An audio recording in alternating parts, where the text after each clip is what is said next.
My first one is a Specials song. All right. Friday night, Saturday morning. And it was a B-side. It was never meant to be a hit, but it became well known and a standard. And it just sums up a place and a time, an era that I think is long gone. Coming from Leicester and near to Coventry, where they came from, they came out at a period of terrible race relationships in Britain. But they were black and white musicians. And I just thought, yeah, great, finally, we've got somebody who's working together. And the music, I just love ska music.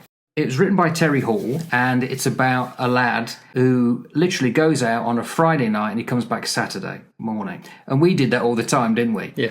And it's not necessarily in the Navy. It's like when you're at home, on leave, and straight away the lyric says it all. Out of bed at 8 a.m, out my head by 10:30. Out with mates and dates and friends, that's what I do at weekends. And he's talking about going into a bar, and he's literally getting drunker and drunker, and all he's looking at is what's happening around him. Bouncers bouncing through the night, trying to stop or start a fight. I sit and watch the flashing lights, moving legs in footless tights. And then there's just these little snippets that when you hear it, you think, yeah, I've got a vision of that right in my head.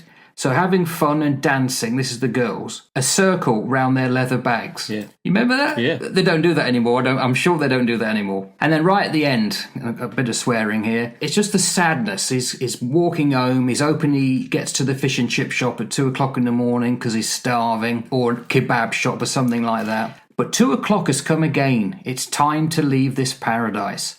Hope the chip shop isn't closed because their pies are really nice.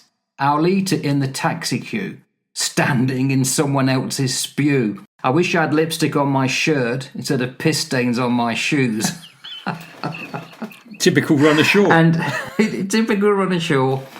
And it just sums up a early 1980s night out in Britain, abroad, what we went through, part of our life. And it was the most perfect song I knew at the time to sum up that era. The Specials. It certainly was part of that whole initiation process that we grew up into. There is absolutely no doubt about that. And I feel a little bit sad sometimes that the other youngsters don't get to experience any of this. I can remember not necessarily peeing on your shoes and that sort of thing, because I'm sure that they've all done that and much worse. The worst was the trousers, Steve, when they were white and then under the disco lights. That's right, yeah. But, you know, one of the young fellas who used to work for me, he said to me that he would love to have grown up in the 80s because it must have been so cool back then. And I'm looking at him thinking, oh yeah, you're only 12, aren't you? It's a shame. It was a whole different era, wasn't it? And I suppose everybody must look back at their own time and think the same thing. But I think that the era that we grew up was fantastic. It had some fascinating stuff going on.